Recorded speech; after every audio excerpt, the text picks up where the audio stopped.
Good evening, all of you. Evening ma'am.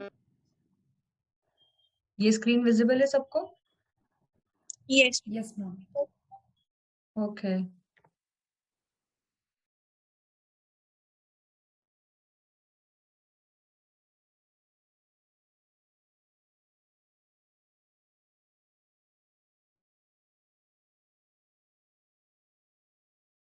हमने कल पढ़ा था यहाँ पे सोडियम के लिए कुछ कंपाउंड्स हम डिस्कस कर रहे थे, जिसमें से हमने सोडियम कार्बोनेट डिस्कस कर लिया है, राइट?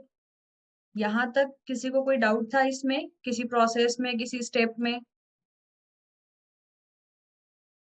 नहीं?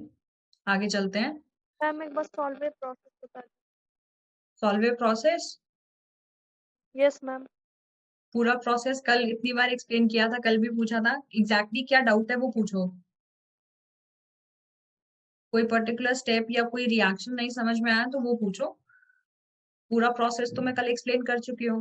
Ma'am first 3 reaction. First 3 reactions, yes ma'am. Reactions को याद करने के लिए मैंने यहाँ पे लिखा था कि जैसे आप अमोनिया को वाटर में रिएक्ट करते हो, मतलब हम यहाँ पे जो कॉम्बिनेशन ले रहे हैं उसमें हम अमोनिया को वाटर के साथ रिएक्ट कर रहे हैं along with carbon dioxide, right?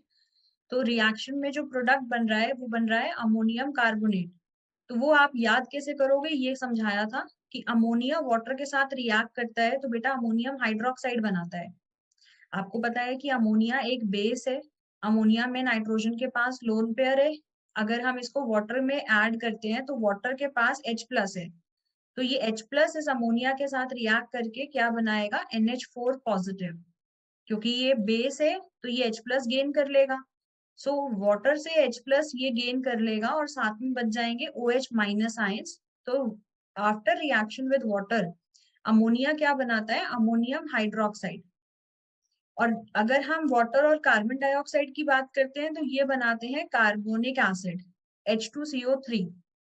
तो ये एक एसिड और बेस रिएक्शन बना के आप इसको याद रख सकते हो कि यहाँ पे अगर बेस अमोनियम हाइड्रोक्साइड है और एसिड कार्बोनिक एसिड है तो कौन सा सॉल्ट हमें मिलेगा। सॉल्ट कैसे लिखते हैं हम, जो हमारे पास बेस होता है उसका हम केटायन लेते हैं, तो बेस का केटायन और एसिड का एनायन, इनको यूज करके हम सॉल्ट बनाते हैं। तो अमोनियम और कार्बोनेट से सॉल्ट कौन सा बनेगा, ammonium carbonate. So ammonium carbonate salt बन गया। Along with this you will get water, so साथ में हमें वाटर मिल जाएगा। तो ये वाला जो रिएक्शन है इसमें आप अमोनियम कार्बोनेट इस तरीके से याद रख सकते हो कि अमोनिया वाटर और CO2 से अमोनियम कार्बोनेट बनता है। ठीक है दिया? Yes ma'am. फिर नेक्स्ट अगर हम देखें सो नेक्स्ट रिएक्शन में क्या कर रहे हैं, हम अमोनियम कार्बोनेट को फर्दर वाटर और कार्बन डाइऑक्साइड के साथ रिएक्ट कर रहे हैं, तो ये बनेगा ammonium bicarbonate. So ammonium bicarbonate का फॉर्मेशन होगा। Then you will react it with brine solution, यानी हम इसको फिर एक्वस NaCl के साथ रिएक्ट करेंगे। ये वाले रिएक्शन में कैसे याद करोगे, कैटायन एनायन एक्सचेंज हो गए। देखो NH4 पॉजिटिव N+ और यहाँ पे बाइकार्बोनेट पे माइनस और ये Cl-। तो इसका जो केटायन था अमोनियम का, उसको ये Cl के साथ जोड़ दो, यानी बन जाएगा अमोनियम क्लोराइड। और यहाँ पे जो केटायन था Na+, उसको बाइकार्बोनेट आयन के साथ जोड़ दो, सोडियम बाइकार्बोनेट। सो एक्चुअल में you are getting precipitate of sodium bicarbonate. तो ये यहाँ पे डाउनवर्ड एरो से रिप्रेजेंट किया है कि हमें इसका पीपीटी मिलता है, बिकॉज वाटर में इतना सॉल्युबल नहीं होता ये। सो हम रिएक्शंस को इस तरीके से याद रख सकते हैं कि अगर रिएक्टेंट्स हमें दिख जाएं या रिएक्टेंट हम याद रखें तो हम प्रोडक्ट बना सकते हैं। कैटायन एनायन एक्सचेंज करके यहाँ पे हम प्रोडक्ट बना देंगे। क्लियर है तीनों रिएक्शंस? Yes ma'am. बस और कोई दिक्कत है सॉल्वर प्रोसेस में?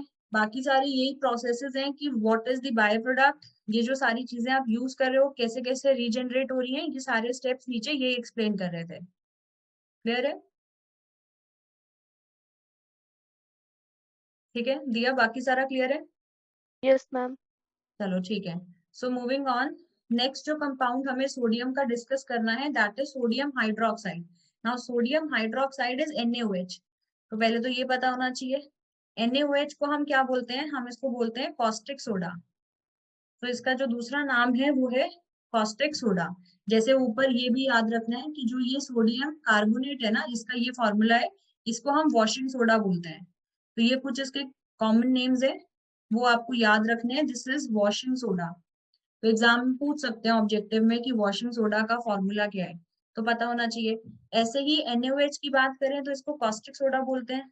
सो हमें इसको प्रिपेयर करना है, तो उसके लिए हमारे पास जो फर्स्ट टेक्निक है, फर्स्ट टेक्निक हो गई ये process, this is known as causticification process. इसमें हम सोडियम कार्बोनेट को रिएक्ट करते हैं कैल्शियम हाइड्रोक्साइड के साथ। So sodium carbonate and calcium hydroxide react करेंगे। अगेन रिएक्शन याद रखने के लिए, इसका केटाइन इसके एनाइन के साथ ऐड कर दो और इसका एनाइन इसके केटाइन के साथ।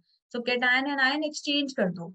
अब सोडियम OH के साथ रिएक्ट करेगा तो NaOH बनाएगा, और कैल्शियम कार्बोनेट के साथ रिएक्ट करेगा तो कैल्शियम कार्बोनेट बनाएगा। तो इस तरीके से रिएक्शन हो गया, हमें NaOH मेन प्रोडक्ट मिल जाएगा। सो ये एक प्रोसेस है जिससे हम NaOH बना सकते हैं। सेकेंड इंपॉर्टेंट प्रोसेस हो जाता है ये, which is the कैस्टनर Kellner cell. अब ये जो सेल है ये इंपॉर्टेंट क्यों है, हमने देखो इलेक्ट्रोलिसिस पढ़ा था। इलेक्ट्रोलिसिस हमने हाइड्रोजन वाले चैप्टर में पढ़ा है, जिसमें हम NaCl के इलेक्ट्रोलिसिस की अगर बात करते हैं, like for example if I have aqueous NaCl, so aqueous NaCl में हमारे पास दो केटाइंस होंगे एंड दो एनाइन होंगे। मैंने वहां पे भी बताया था कि अगर दो केटाइन या दो एनाइन हो तो वहां कंपटीशन होता है, यानी इनमें से किसका पोटेंशियल ज्यादा होगा वो डिसाइड करेगा कि what will be the product. So अगर हम यहाँ पे देखते हैं नॉर्मल सिचुएशंस में we will be using platinum electrode. जब हम इलेक्ट्रोलिसिस परफॉर्म करते हैं, so generally we use platinum electrode which is inert.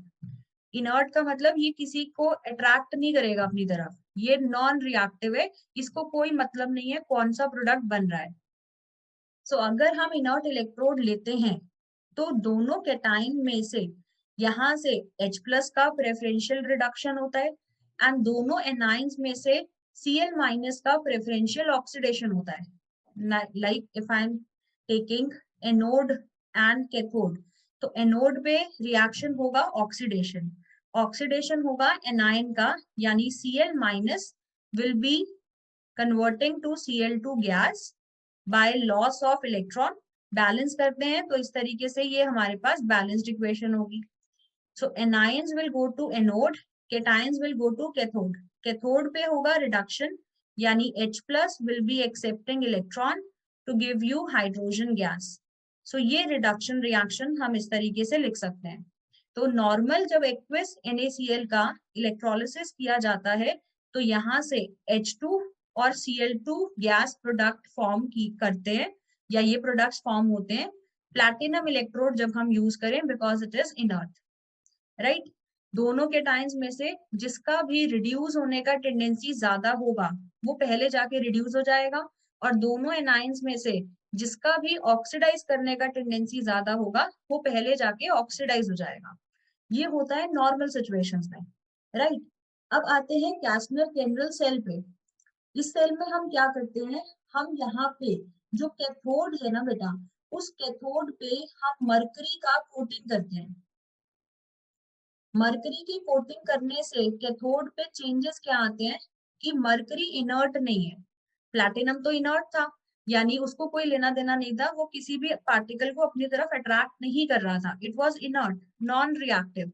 But mercury की टेंडेंसी होती है कि ये अपने सरफेस पे सोडियम को अट्रैक्ट करे, यानी अगर इलेक्ट्रोड हमने डिप किए हैं तो वहां पे मरकरी कोटिंग से प्रेफरेंशियल रिडक्शन होना स्टार्ट हो जाएगा सोडियम का, जो कि नॉर्मली अगर देखा जाए तो H+ हो रहा था यहाँ पे रिड्यूस। लेकिन अगर मैं मरकरी की कोटिंग करती हूँ तो कैथोड पे रिएक्शन होगा, sodium ion will gain electron along with the mercury, it will form sodium amalgam। Amalgam word हम यूज करते हैं एलॉयज के लिए। जब एलॉय बनता है और उसमें एक चीज मरकरी हो तो हम उसको अमेल्गम बोलते हैं। एक्चुअल में क्या होगा, ये सोडियम इलेक्ट्रॉन गेन करके सोडियम मेटल में कन्वर्ट हो जाएगा। सोडियम मेटल मरकरी के साथ मिक्स होगा, क्योंकि तुम ऐसे समझो मरकरी रूम टेम्परेचर पे लिक्विड होता है, ठीक है। अब जब इलेक्ट्रोलिसिस हमने परफॉर्म किया तो मरकरी लिक्विड स्टेट में है, और जो मेटल हमें मिला है सोडियम, वो भी सॉलिड स्टेट में नहीं मिला, वो भी मोल्टन स्टेट में मिला है, यानी मेल्ट के फॉर्म में मिला है। तो दो चीजें लिक्विड में आपस में मिक्स हो जाएंगी, so we will be getting an alloy. Pure solid sodium नहीं मिलेगा, तो मुझे सोडियम और मरकरी का एलॉय मिलेगा, जिसको हम बोलते हैं सोडियम अमेल्गम। अमेल्गम वर्ड तब यूज किया जाता है जब एलॉय में एक एलिमेंट मरकरी हो, तो उस क्लास ऑफ एलॉयज को अमेल्गम बोलते हैं। तो यहाँ से मुझे सोडियम अमेल्गम मिलेगा। ये इकलौता चेंज है जो इस केस में होता है। एनोड पे कोई फर्क नहीं पड़ता, एनोड पे पहले भी Cl ही जाके Cl2 गैस बना रहा था, अभी भी Cl2 गैस ही बनती है, तो एनोड पे कोई चेंज नहीं है, बट कैथोड पे देयर इज चेंज। सो ये अगर इस पर्टिकुलर कॉम्बिनेशन में यानी मरकरी की कोटिंग के साथ अगर हम इलेक्ट्रोलिसिस करते हैं, so we call it Castner Kellner cell. यहाँ पे लिखा भी है that sodium hydroxide is generally prepared commercially by the electrolysis of sodium chloride in the Kastner-Kendall cell. A brine solution is electrolyzed using mercury cathode and carbon anode. Sodium metal discharged at the cathode combines with mercury to form amalgam. Chlorine gas is evolved at the anode पे gas कौन सी release होगी? Chlorine gas.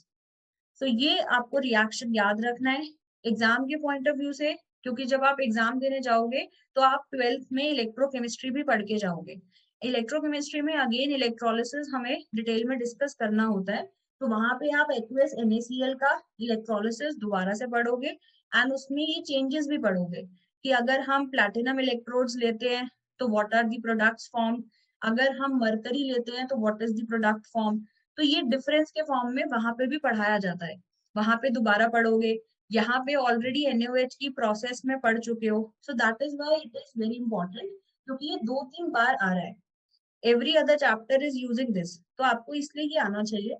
तो यहाँ पे अब हमारे पास sodium अमेल्गम है, हम तो NaOH बनाने जा रहे थे, so the amalgam is treated with water to give sodium hydroxide and hydrogen gas. तो जब हमारे पास अमेल्गम आ गया, इसको हम वाटर के साथ रिएक्ट करते हैं, ये बनाता है NaOH, साथ में मरकरी हो जाता है यहाँ पे कन्वर्ट, और H2 गैस रिलीज होती है। यानी यहाँ से अमेल्गम से वाटर को रिएक्ट करो, NaOH मिल जाएगा जो मेन प्रोडक्ट चाहिए, साथ में मिलेगा H2 गैस एंड मरकरी। सो हमें यहाँ से NaOH मिल जाता है। एग्जाम में ऑब्जेक्टिव क्वेश्चन पूछे तो पूछ सकते हैं कि NaOH कौन से प्रोसेस से या कौन से मेथड से हम बना सकते हैं, तो उसमें एक ऑप्शन होगा कैस्टनर केंड्रल सेल से बना सकते हैं, बिल्कुल बना सकते हैं, ठीक है। तो ये यहाँ पे दो प्रोसेसेस है NaOH के प्रिपरेशन की बात करें अगर, तो ये दोनों प्रोसेस क्लियर है। एक तो सिंपल रिएक्शन है कॉस्टिफिकेशन का, बस इसका नाम है ऐसा, तो अगर वो नाम देंगे रिएक्शन नहीं देंगे तो हमें नहीं समझ में आएगा, तो इसलिए आपको नाम याद रखना है। एंड एक ये कैस्टनर केंड्रल सेल है। एनसीईआरटी में सिर्फ ये वाला जो सेकंड वाला रिएक्शन है सिर्फ ये दे रखा है, कॉस्टिफिकेशन नहीं दे रखा है, बट एक जनरल रिएक्शन है तो आप उसको याद रख सकते हो। Is this clear? किसी को यहाँ पे कोई डाउट है?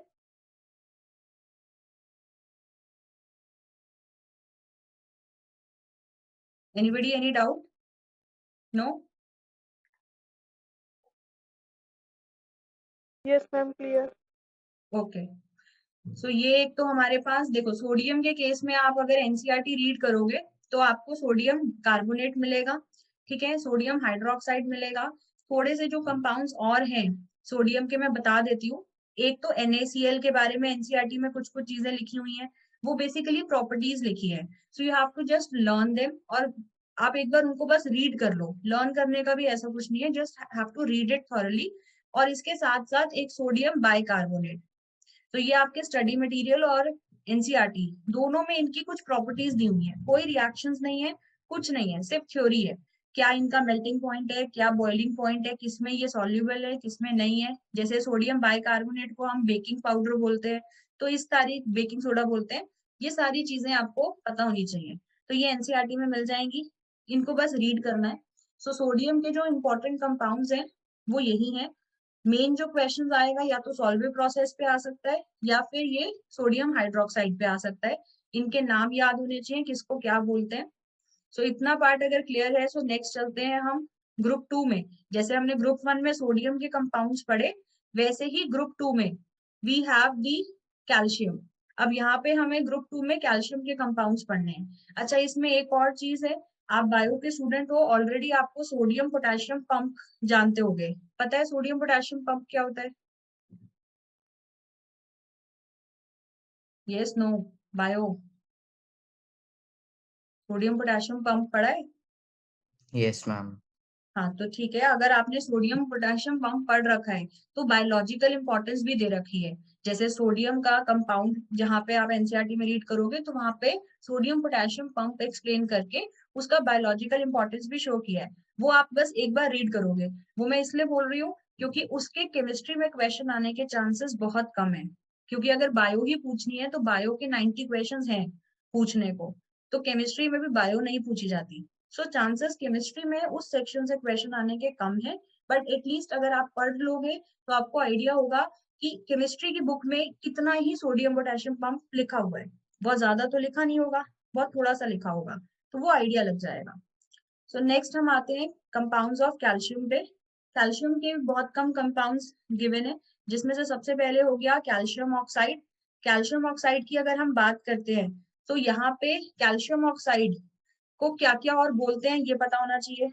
इसका जो कॉमन नेम है वो क्या है, बताओ, याद है कुछ? कैल्शियम ऑक्साइड का कॉमन नेम?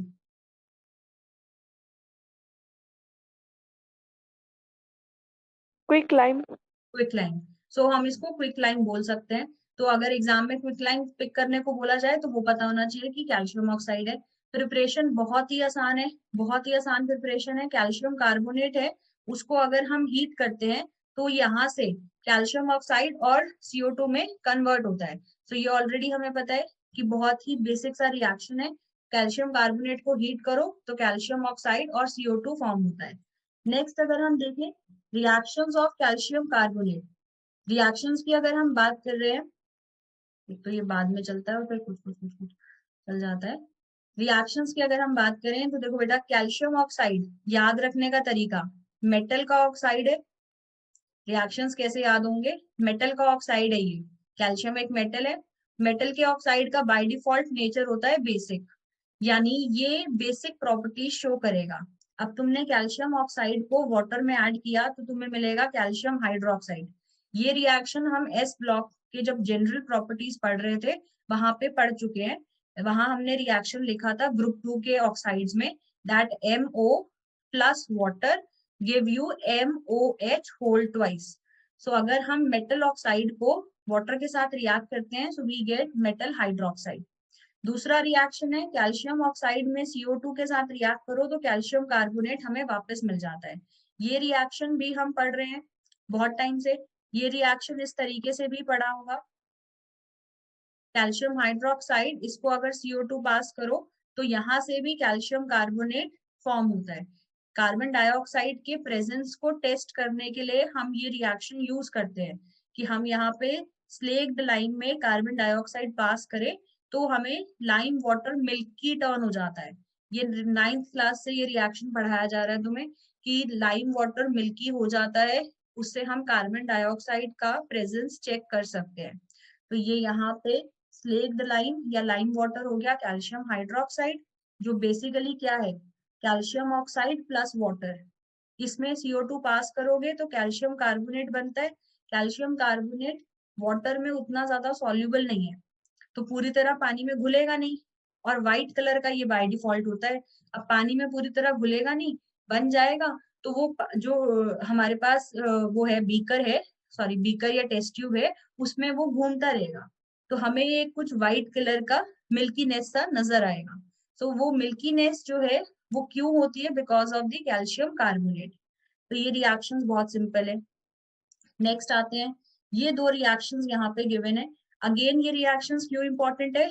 बिकॉज 12th में एक चैप्टर पढ़ोगे मेटलर्जी। अब मेटलर्जी में क्या होता है, जब हम एक्सट्रैक्शन प्रोसेसेस पढ़ते हैं तो वहां पे ये रिएक्शंस आएंगे। मेटलर्जी के कंसेप्ट की अगर हम बात करें, देखो एक जनरल अगर मैं कंसेप्ट समझाऊं हमारे पास कोई भी ओर होता है तो उसमें कुछ इम्प्योरिटीज होती हैं। मेटलर्जी पे आ गए हैं हम। कोई भी ओर है तो उसके अंदर कुछ इम्प्योरिटीज होंगी। इम्प्योरिटीज को रिमूव करने के लिए हम ऐड करते हैं उसमें फ्लक्स। फ्लक्स एक ऐसा सब्सटेंस होता है जो इम्प्योरिटीज के साथ रिएक्ट करके उसके मेल्टिंग पॉइंट को कम करता है। सो जो ये दोनों रिएक्ट करके बनाएंगे उसको बोला जाता है स्लैग। यानी स्लैग वो लो मेल्टिंग चीज है जो आसानी से मेल्ट हो जाएगी क्योंकि उसका मेल्टिंग पॉइंट कम है, और वो इजिली हमें हेल्प करेगी इम्प्योरिटीज को निकालने के लिए। मतलब मेरे पास एक और है जो कि जिसमें बहुत सारी इम्प्योरिटीज हैं, उसमें से इम्प्योरिटीज हटाने के लिए हम उस इम्प्योरिटी को मेल्ट करके हटाना चाहते हैं कि हम जब हीट कर रहे हैं तो वो अपने आप मेल्ट होके निकल जाए। So what will do, will react those impurities with the flux. Flux क्या है, वो सब्सटेंस है जो इम्प्योरिटीज को स्लैग बनाता है। स्लैग क्या है, लो मेल्टिंग सब्सटेंस। इतना समझ में आया? इम्प्योरिटीज, फ्लक्स और स्लैग। यस, ये क्लियर है? आगे बढ़ूं? Yes, ma'am. Okay. So next अगर हम यहाँ पे देखें, ये रिएक्शंस में एक्सप्लेन कर रही हूँ। ये रिएक्शंस में जो कैल्शियम ऑक्साइड है, बेसिकली ये किस तरीके का काम करता है, ये काम करता है एज बेसिक फ्लक्स। यानी किसी सब्सटेंस में, किसी ओर में अगर एसिडिक इम्प्यूरिटीज होती हैं, यानी ऐसे सब्सटेंसेस एज इम्प्यूरिटी हो जो एसिडिक नेचर के हैं, तो उनमें हम कैल्शियम ऑक्साइड को ऐड कर सकते हैं जो एक्ट करेगा एज बेसिक फ्लक्स, और ये कन्वर्ट हो जाएगा सॉल्ट में। ये सॉल्ट बन जाएंगे जो होते हैं स्लैग। तो अगर हमारे पास कैल्शियम ऑक्साइड की हम बात कर रहे हैं तो calcium oxide is a basic flux जो एसिडिक इम्प्योरिटीज को रिमूव करेगा। हाँ, मैं एक बार रिपीट कर रही हूँ कि क्या होता है ये फ्लक्स और स्लैग। देखो मान के चलो कोई हमारे पास ओर है, ठीक है? ओर समझते हो? देखो ज्योग्राफी में हम एक स्टेटमेंट रटते थे that all minerals are not ores but all ores are minerals. ये याद है? रटा जाता था। तुमने भी रटा होगा, मैंने भी रटा हुआ है, बचपन से यही रट रहे हैं। ये स्टेटमेंट तो समझ में आती होगी, all ores are minerals but all minerals are not ores. Geography पढ़ी नहीं कभी? ये याद आ रहा है तुम्हें? Yes ma'am. हाँ, तो अब ओर और मिनरल्स में डिफरेंस बताओ मुझे। जितना ज्योग्राफी पढ़ा है तुमने उसमें ओर और मिनरल्स में फर्क क्या है?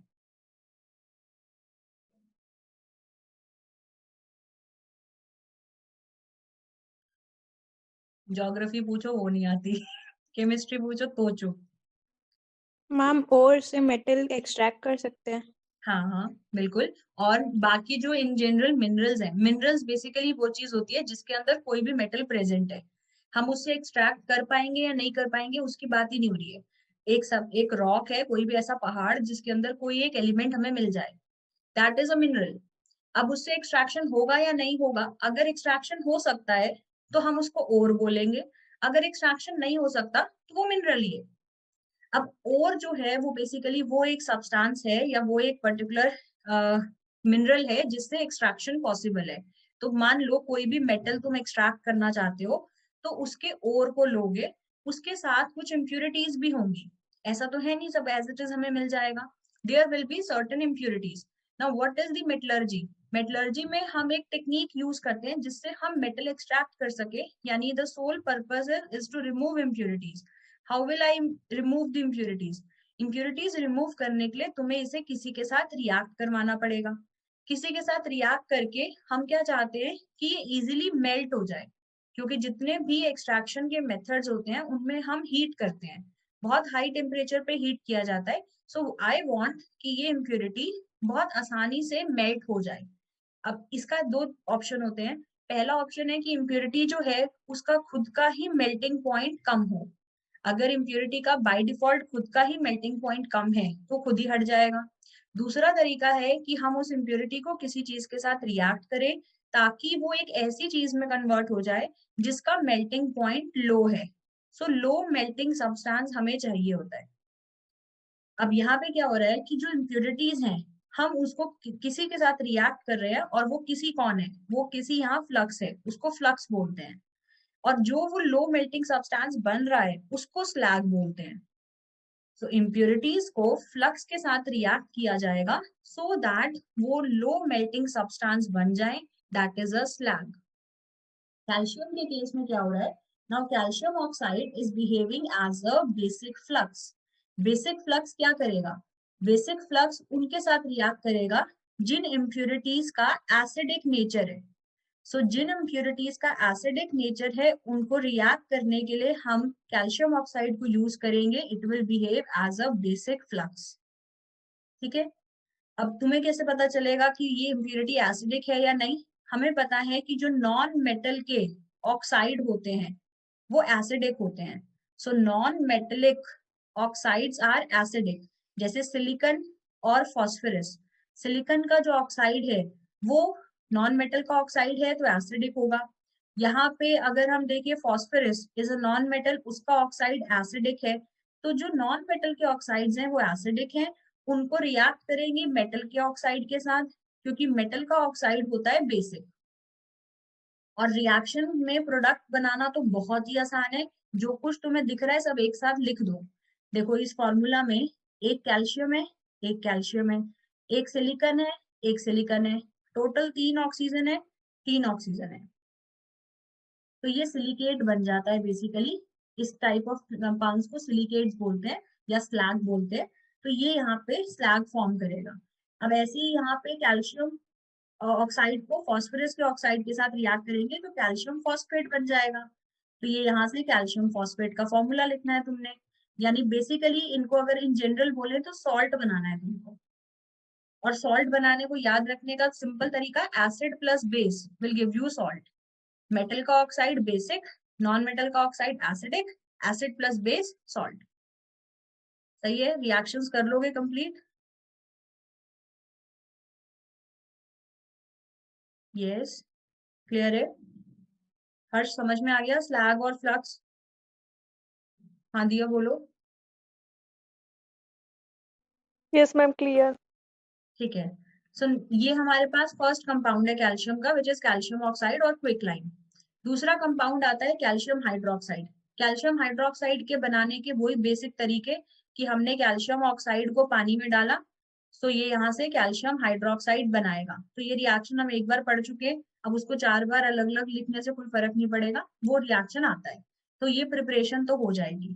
कैल्शियम हाइड्रोक्साइड को बोलते क्या है, हम बोलते हैं स्लेक्ड लाइम। ये बातें भी हमें पता है, ये सारी कहानी हमें पता है, इसका बेसिक नेचर है, ये सब रिपीटिशन है। कैल्शियम हाइड्रोक्साइड में इकलौती जो नई चीज है वो है ब्लीचिंग पाउडर। अब एग्जाम के पॉइंट ऑफ व्यू से सबसे पहली चीज तुम्हें पता होना चाहिए, ब्लीचिंग पाउडर का काम क्या होता है। As the name suggest, bleaching powder का काम होता है ब्लीच करना। ठीक है, ब्लीच का मतलब क्या होता है, किसी भी चीज को कलरलेस बनाना, उसको होता है कि ब्लीच कर दिया। यानी किसी भी कलर्ड सब्सटेंस में अगर मैं ब्लीचिंग पाउडर ऐड करती हूँ तो वो उसको कलरलेस कर देगा, that is known as bleaching. So now bleaching powder का कॉम्पोजिशन क्या होता है, ये पूरा, this entire composition is bleaching powder. बनता कैसे है, कैल्शियम हाइड्रोक्साइड को क्लोरीन के साथ रिएक्ट करो। सो कैल्शियम हाइड्रोक्साइड क्लोरीन के साथ रिएक्ट करेगा तो ये कॉम्पोजिशंस आएंगी जिसमें कैल्शियम क्लोराइड होगा, कैल्शियम हाइपोक्लोराइड होगा, और ये यहाँ से वाटर फॉर्म करेगा। तो ये जो पूरा कॉम्पोजिशन है this is known as bleaching powder. ठीक है, एग्जाम के पॉइंट ऑफ व्यू से आते हैं, क्योंकि जब तुम एग्जाम में जाओगे तो तुमने रिडॉक्स भी पढ़ रखा है एंड तुमने एस ब्लॉक भी पढ़ रखा है। पेपर में क्वेश्चन आएगा मिला जुला के, what is the oxidation state of chlorine in the bleaching powder. So bleaching powder में क्लोरीन की ऑक्सीडेशन स्टेट क्या है, बताओ। ब्लीचिंग पाउडर में क्लोरीन की ऑक्सीडेशन स्टेट क्या है?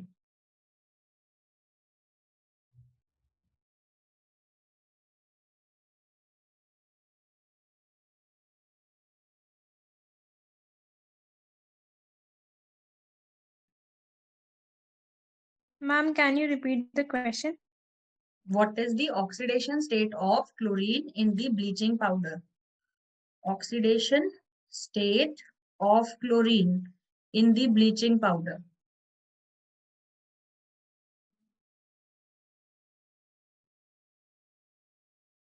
ये पूरा जो कॉम्पोजिशन है ना, ये पूरा कॉम्पोजिशन ब्लीचिंग पाउडर है, ये जो तुम्हें यहाँ पे दिख रहा है, इस पूरे कॉम्पोजिशन को ब्लीचिंग पाउडर बोलते हैं। अब इसके हिसाब से बताओ, ये पूरा का पूरा, ठीक है, दो आंसर्स आए हैं, दोनों आंसर्स अलग अलग आ रहे हैं। बाकी किसी को और कुछ कहना है? ये पूरा का पूरा कॉम्पोजिशन, देखो अब यहाँ पे ध्यान रखो। हाँ, ये अगर मैं इतने से पार्ट की बात कर रही हूँ, सिर्फ दिस पार्ट, तो इसके अकॉर्डिंग -1 आएगा, जो दिया को लगा बिल्कुल सही है, क्योंकि कैल्शियम क्लोराइड की अगर हम बात करते हैं तो इट इज -1। और अगर हम OCl ग्रुप की बात करते हैं तो ये एनायन है OCl, this is hypochlorite ion. इसमें क्लोरीन की ऑक्सीडेशन स्टेट होती है बेटा +1। सो बिल्कुल सही है कि क्लोरीन की ऑक्सीडेशन स्टेट +1 भी है एंड -1 भी है। तो एग्जाम में क्वेश्चन आएगा, सो +1 एंड -1 दोनों आंसर सही है। जनरली जब वो ऐसा क्वेश्चन पूछते हैं तो आंसर जो ऑप्शंस होते हैं वो पेयर में गिवन होते हैं, +1 +1, -1 -1, 0 +1, -1 +1। तो ऑप्शंस पेयर में गिवन होंगे, तो -1 and +1 is your answer. Oxidation state of chlorine in the bleaching powder, bleaching powder, bleaching complex, कुछ भी बोल सकते हैं। ऑक्सीडेशन स्टेट क्लोरीन की +1 -1, ठीक है। और अगर और कंफ्यूजन ना हो तो इस तरीके से याद रख सकते हो कि जब तुम्हें ब्लीचिंग पाउडर का पूरा फॉर्मूला अगर याद ना हो तो तुम इतना सा याद रख लो, कैल्शियम ऑक्साइड तो है ही यहाँ पे, मतलब कैल्शियम और ऑक्सीक्लोराइड है, इस तरीके से फॉर्मूला इसको लिख लो ऐसे। इससे क्या होता है कि हमें पता होता है कि इसके अंदर कैल्शियम आयन तो है ही, एक इसके अंदर Cl- होगा और एक इसके अंदर हाइपोक्लोराइट आयन होगा। तो मैं इस तरीके से अगर फॉर्मूला याद रखती हूँ तो वैसी कंफ्यूजन नहीं होगी कि ऑक्सीडेशन स्टेट क्या है। तो इस तरीके से फॉर्मूला याद रखो, और आयनिक फॉर्म में लिखना हो तो ऐसे लिख लो, कैल्शियम +2 है, Cl- है और OCl नेगेटिव है। Cl- में ऑक्सीडेशन स्टेट -1, OCl- में क्लोरीन की ऑक्सीडेशन स्टेट +1। तो कैल्शियम हाइड्रोक्साइड में काम की जो इकलौती बात है वो यही है कि ब्लीचिंग कॉम्प्लेक्स बनाता है, ये ब्लीचिंग पाउडर बनाता है। एंड कैसे बनाता है वो पता होना चाहिए कि क्लोरीन के साथ रिएक्ट करके बनाता है। एंड जो ब्लीचिंग पाउडर है उसमें क्लोरीन की ऑक्सीडेशन स्टेट। तो इस तरह के क्वेश्चंस आएंगे, ये कर लोगे? यस, कर ही लोगे, ये बहुत इंपॉर्टेंट, इतना मतलब बहुत सिंपल है, कुछ ज्यादा ऐसा कॉम्प्लिकेटेड नहीं है। नेक्स्ट कंपाउंड आता है कैल्शियम कार्बोनेट। कैल्शियम कार्बोनेट कैसे बनता है?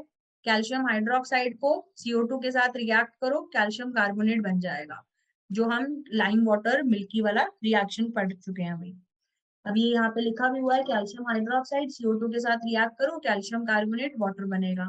फिर अगर हम कैल्शियम क्लोराइड को सोडियम कार्बोनेट के साथ रिएक्ट करते हैं तो कैटायन एनायन एक्सचेंज हो जाएंगे। So you will be getting calcium carbonate along with NaCl। सो ये दो रिएक्शंस हैं जिनसे हम कैल्शियम कार्बोनेट प्रिपेयर कर सकते हैं। फिर अगर हम यहाँ पे देखें, ये दो रिएक्शंस और हैं, ये इनकी केमिकल प्रॉपर्टीज है। कल हमने एक कंसेप्ट समझा था, किसी भी अमोनिएटेड सॉल्ट को बेस के साथ रिएक्ट करते हैं तो अमोनिया तो निकलता ही निकलता है। वैसे ही यहाँ पे ध्यान रखोगे, if you react a carbonate salt को if you react with any acid तो CO2 निकलेगा ही निकलेगा। तो किसी कार्बोनेट सॉल्ट को एसिड के साथ, चाहे मैं HCl के साथ रिएक्ट करूं चाहे मैं H2SO4 के साथ रिएक्ट करूं, CO2 तो निकलेगा ही निकलेगा। अब यहाँ पे ध्यान रखो, कैल्शियम कार्बोनेट में से CO2 निकाल दो तो क्या बचेगा? सिर्फ कैल्शियम ऑक्साइड बचेगा। इस फॉर्मूला में से CO2 निकाल दो तो you will be left with calcium oxide. Calcium oxide क्या है? This is metal oxide which is basic in nature. तो बेस एसिड के साथ रिएक्ट करके क्या बनाता है? Salt and water. तो यहाँ पे बन जाएगा कैल्शियम क्लोराइड, क्योंकि मैं HCl यूज कर रही हूँ तो मुझे कैल्शियम क्लोराइड और वाटर मिलेगा। सॉल्ट और वाटर मिलता ही है एसिड बेस रिएक्शंस में, और CO2 निकलेगी निकलेगी क्योंकि कार्बोनेट सॉल्ट है ये। सेम लॉजिक नीचे वाले रिएक्शन में भी है। If you remove carbon dioxide, calcium carbonate में से CO2 निकाल दो, so you will be left with CaO which is a metallic oxide. Metallic oxide with acid will give you salt and water and CO2। तो ये यहाँ से क्योंकि H2SO4 use हुआ है तो सॉल्ट बनेगा कैल्शियम सल्फेट। तो ये रिएक्शंस क्लियर है कैल्शियम कार्बोनेट के। ये वाले जो लास्ट के दो रिएक्शंस हैं, कैसे याद करने हैं मैं वो भी समझा रही हूँ ताकि तुम उनको लॉजिकली याद रख सको साथ साथ ही। I hope it is clear. ठीक है, आगे चलती हूँ, अगर किसी को डाउट हो तो पूछ लेना, ठीक है। नेक्स्ट हम आते हैं कैल्शियम सल्फेट पे। कैल्शियम सल्फेट अगला जो कंपाउंड है कैल्शियम का वो है। इसमें अगर हम देखें कैल्शियम सल्फेट के बारे में मेन मेन बातें क्या हैं, ये कैसे बनेगा, इसमें हम बनाने के लिए अगर देखें so we react it with basically we dehydrate gypsum. Gypsum का फॉर्मूला होता है ये, it is obtained when gypsum, जिसका फॉर्मूला होता है ये, इज हीटेड टू 393 केल्विन। इसको हीट करेंगे तो ये यहाँ से बनाएगा कैल्शियम सल्फेट हेमीहाइड्रेट। हेमीहाइड्रेट का मतलब होता है हाफ वाटर मॉलिक्यूल। मतलब तुम ऐसे समझ सकते हो कि जो प्लास्टर ऑफ पेरिस है जिसको हम पीओपी बोलते हैं, इसका फॉर्मूला होता है CaSO4 डॉट हाफ H2O। तो इसको हम बोलते हैं हेमीहाइड्रेट। जैसे हम डेकाहाइड्रेट पेंटाहाइड्रेट बोलते हैं, तो अगर आधा ही वाटर मॉलिक्यूल है तो हम इसको हेमीहाइड्रेट बोलते हैं। अब आधा वाटर मॉलिक्यूल तो होगा नहीं, तो एक्चुअल में जो फॉर्मूला होता है वो फॉर्मूला इस तरीके से लिखा जाता है। इसका क्या मतलब है कि हमारे पास कैल्शियम सल्फेट के 2 मॉलिक्यूल है, उनमें एक वाटर मॉलिक्यूल है। तो अगर कैल्शियम सल्फेट के 2 मॉलिक्यूल्स के बीच में एक वाटर मॉलिक्यूल है तो एक मॉलिक्यूल को तो उसका हाफ ही पोर्शन मिलेगा ना proportionally. So we write the formula in this form. तो इसको हम इस तरीके से रिप्रेजेंट करते हैं, और एक्चुअल में मतलब क्या होता है, एक्चुअल में ये फॉर्मूला है calcium sulphate dot half H2O। किसका फॉर्मूला है ये पीओपी का फॉर्मूला है, ठीक है। सो कैल्शियम सल्फेट मिलेगा कैसे, जब तुम जिप्सम को हीट करोगे, जिप्सम को हीट करके हमें पीओपी मिलेगा। इसको अगर हाई टेम्परेचर पे हीट करते हो तो ये जो आधा वाटर मॉलिक्यूल है ये भी निकल जाएगा और ये कन्वर्ट हो जाएगा कैल्शियम सल्फेट में। So above 393 Kelvin, no water of crystallization is left. Anhydrous calcium sulfate, that is CaSO4, is formed. इसको बोलते हैं dead burnt plaster. So calcium sulphate anhydrous form में हो, बिल्कुल उसके अंदर एक भी पानी का मॉलिक्यूल नहीं है, तो उसको डेड बर्न्ड प्लास्टर बोलते हैं। तो ये पता होना चाहिए, क्लियर है। जिप्सम का फॉर्मूला आना चाहिए ऑब्जेक्टिव के पॉइंट ऑफ व्यू से, पीओपी का फॉर्मूला आना चाहिए, डेड बर्न्ड प्लास्टर किसको बोलते हैं, टेम्परेचर पता होना चाहिए। 393 केल्विन पे हीट करेंगे तो हमें मिलेगा पीओपी। 393 से ज्यादा टेम्परेचर पे हीट करेंगे तो हमें मिलेगा एनहाइड्रस फॉर्म में, यानी डेड बर्न्ड प्लास्टर। सही है, ये कहानी समझ में आ गई? Yes, ma'am. राइट। सो ये सारे रिएक्शंस इस तरीके से लिखे हुए हैं। इसमें इसके अलावा एक एनसीईआरटी में देखोगे तो सीमेंट के बारे में भी बात की गई है। सीमेंट के स्पेशली पोर्टलैंड सीमेंट के बारे में कुछ कॉम्पोजिशंस गिवन है, तो वो कॉम्पोजिशंस अगर याद हो जाएं तो कर लेना, क्योंकि उसमें अगर कोई ऑब्जेक्टिव क्वेश्चन आएगा और वो तुमसे बोलेंगे कि पोर्टलैंड सीमेंट की कॉम्पोजिशन बताओ, तो इफ यू नो इट तो आप उसको मार्क कर सकते हो, वो भी अगर अच्छे से याद है, क्योंकि उसमें परसेंटेज दे रखी है कि कितना परसेंट क्या क्या होता है। तो वो परसेंटेज बिल्कुल रटनी पड़ेगी, तभी वो क्वेश्चन अटेम्प्ट हो पाएगा। अदरवाइज ऐसा क्वेश्चन अगर आया, चांसेस कम है, अगर आया तो बिना रटे आप उस क्वेश्चन को सॉल्व नहीं कर सकते। तो वो कॉम्पोजिशन अच्छे से याद करनी है, ठीक है। किसकी? पोर्टलैंड सीमेंट की। वैसे चांसेस नहीं है क्योंकि कभी ऐसा कोई क्वेश्चन नहीं आता जो इतना ज्यादा रट्टा इन्वॉल्व करे। जो भी क्वेश्चंस आते हैं बहुत लॉजिकल, बहुत कंसेप्चुअल आते हैं, सो चांसेस कम है। इसलिए लास्ट में जब सब कुछ हो जाए, कुछ नहीं बचे जिंदगी में, तो फिर वो पोर्टलैंड सीमेंट वाला कॉम्पोजिशन भी याद कर लेना, ठीक है।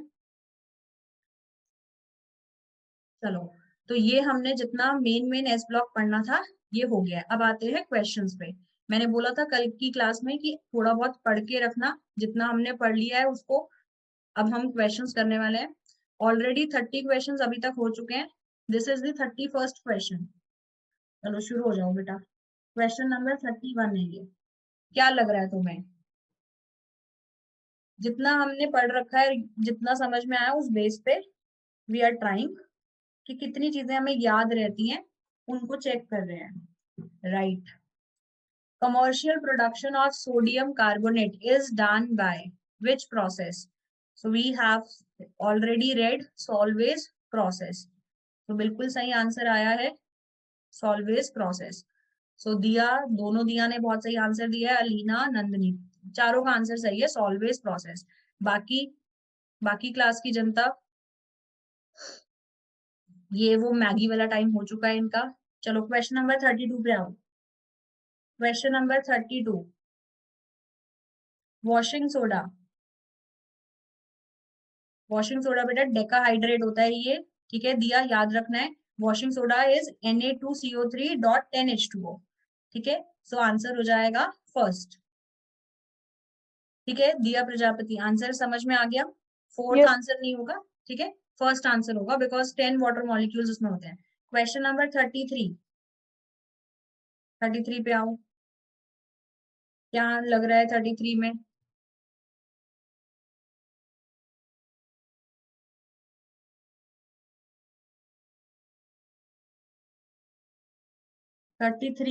NaCl is dissolved in water, sodium ion is, जब NaCl यानी नॉर्मल घर में जो नमक है वो जब हम वाटर में डिसॉल्व करते हैं तो सोडियम आयन का क्या होता है?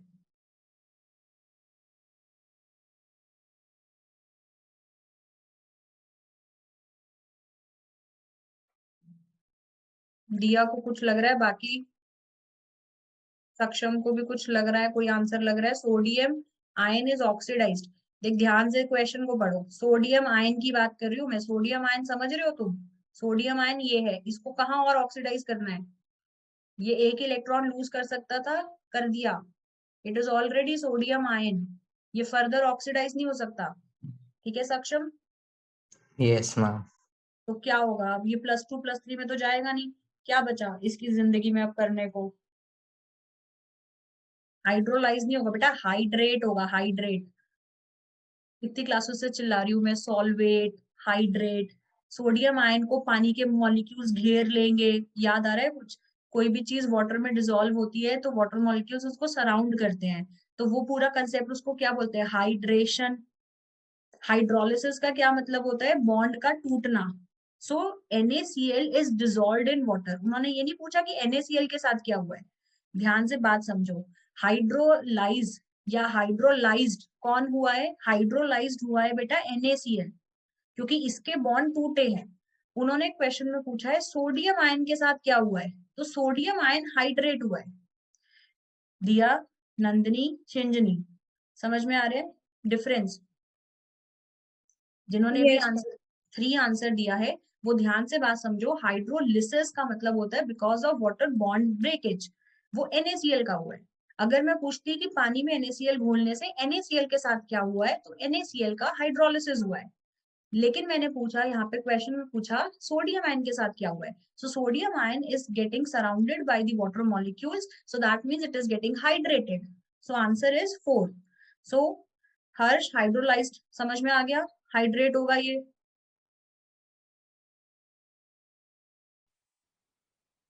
ठीक है। चलो अब नेक्स्ट पे चलते हैं, question number 34। Question number 34, salvage process is used for the preparation of, किसकी प्रिपरेशन के लिए यूज होता है? सोडियम कार्बोनेट, बिल्कुल सही, सोडियम कार्बोनेट की प्रिपरेशन के लिए ये यूज किया जाता है। क्वेश्चन नंबर 35 पे आओ। Question 35, causticification process is used for the preparation of caustic soda. मतलब ये तो बिल्कुल ऐसे संधि विच्छेद वाली बात होगी, कॉस्टिफिकेशन कॉस्टिक सोडा। तो कॉस्टिक सोडा कौन होता है? NaOH, याद भी रखना है। चलो बहुत बढ़िया। Question number 36,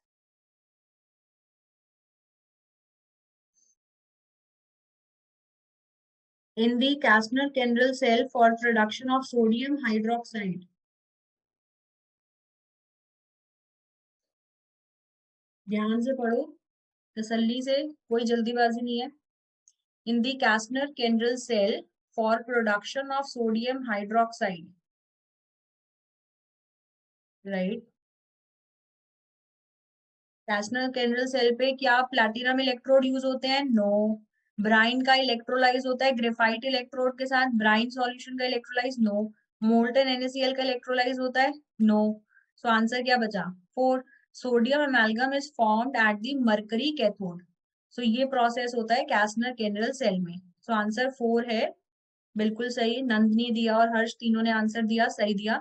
now question number 37.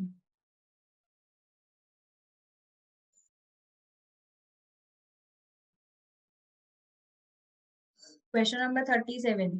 ध्यान से क्वेश्चन को पढ़ो.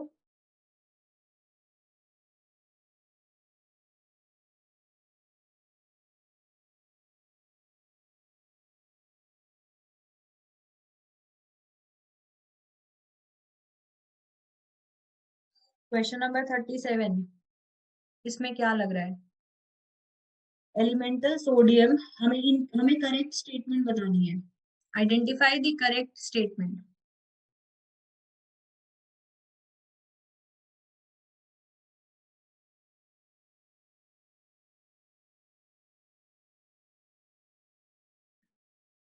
राइट.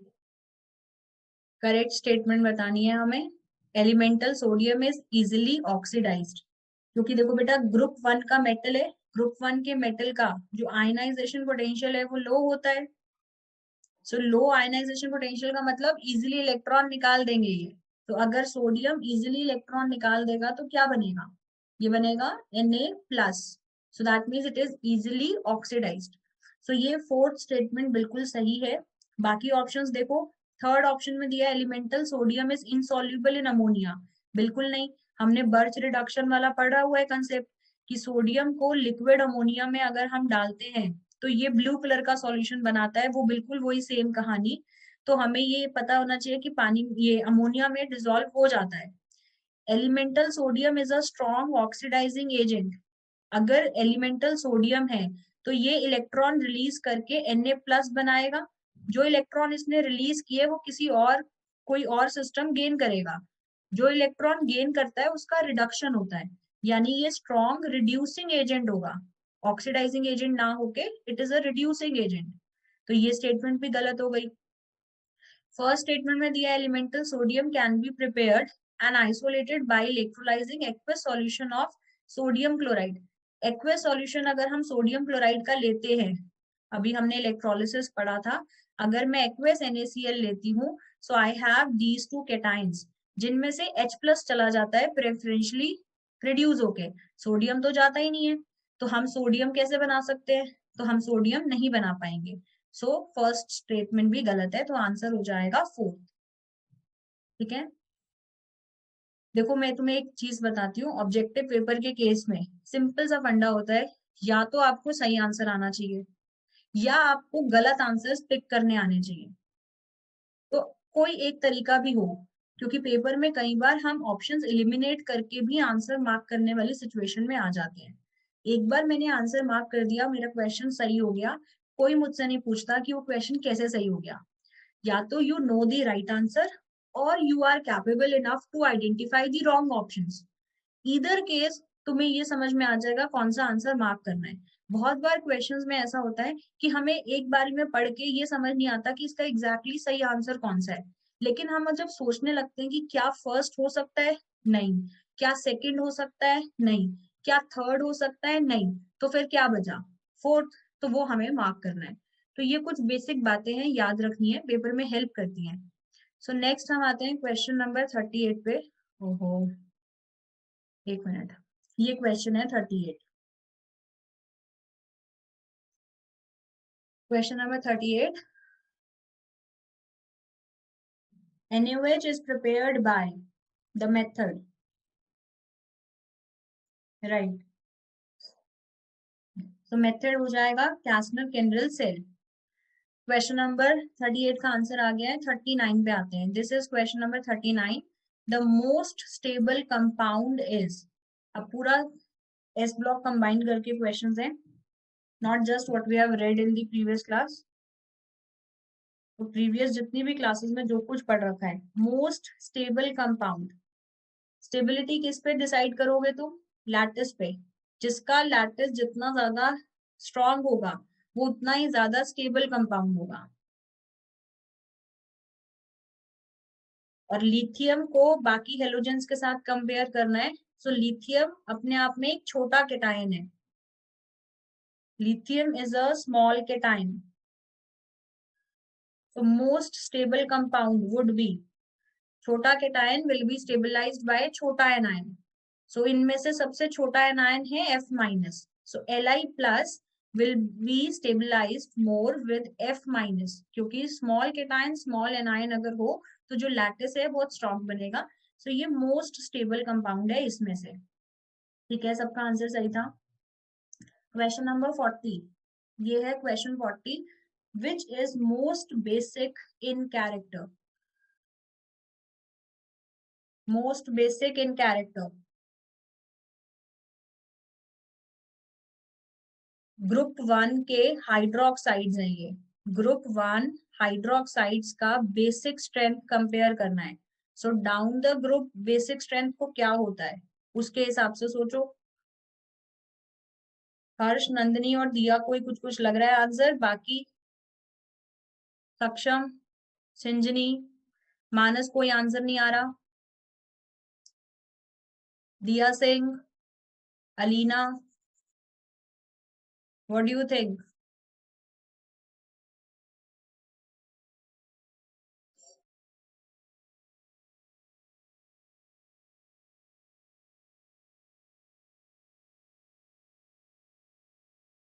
कुछ याद नहीं आ रहा, कुछ भी नहीं, चलो ठीक है, दिया सिंह को कुछ याद आया, good. So down the group बेटा हाइड्रोक्साइड का जो बेसिक स्ट्रेंथ है ग्रुप 1 के केस में दैट इंक्रीजेस, दैट मीन्स अगर हम यहाँ पे देखें, यहाँ लिथियम, सोडियम, पोटेशियम और rubidium, down the group basic strength increase होती है। हमें मोस्ट बेसिक बताना है, that is rubidium hydroxide. So answer हो जाएगा first option RbOH। So now moving on to the next question, question number 41, the alkali metal that reacts with nitrogen directly to form nitride। सक्षम, हर्ष, दिया, Nandini, right, good, बाकी सही है बिल्कुल। Alkali metals में हमने पढ़ा था कि लिथियम ही एक्सेप्शनली ये नाइट्रोजन के साथ रिएक्ट कर रहा है, बाकी कोई एल्कली मेटल नाइट्रोजन के साथ डायरेक्टली रिएक्ट करके नाइट्राइड नहीं बनाता। तो आंसर हो गया लिथियम। अब मुझे बताओ लिथियम की ये वाली जो पर्टिकुलर प्रॉपर्टी है ये किससे मिलती है? लिथियम की ये वाली जो पर्टिकुलर प्रॉपर्टी है ये किसके जैसी है? राइट, सक्षम इज राइट, मैग्नीशियम के जैसी है ये। तो हम इससे, इस पर्टिकुलर प्रॉपर्टी से हम उसका डायगोनल रिलेशनशिप प्रूव कर सकते हैं कि मैग्नीशियम यानी ग्रुप 2 के जो मेटल्स हैं वो नाइट्रोजन के साथ रिएक्ट करके नाइट्राइड बनाते हैं, तो वैसे ही लिथियम भी उसके साथ रिएक्ट करके बना रहा है। तो डायगोनल रिलेशनशिप प्रूव हो रहा है इस रिएक्शन से। बहुत बढ़िया। Question number 42, question number 42, okay, elements of group 1A provide color to the flame of the burner due to। तो नंदिनी, दिया, प्रजापति, बस ये दो बच्चों को कुछ लग रहा है, बाकी पढ़ लो ध्यान से, सारे ऑप्शंस पढ़ लो, कोई जल्दी नहीं है, जल्दी आंसर करके कुछ नहीं मिलेगा बेटा, आंसर सही करना है और थोड़ा जल्दी करना है, ऐसे भी नहीं कि कल ही करेंगे, थोड़ा जल्दी और सही।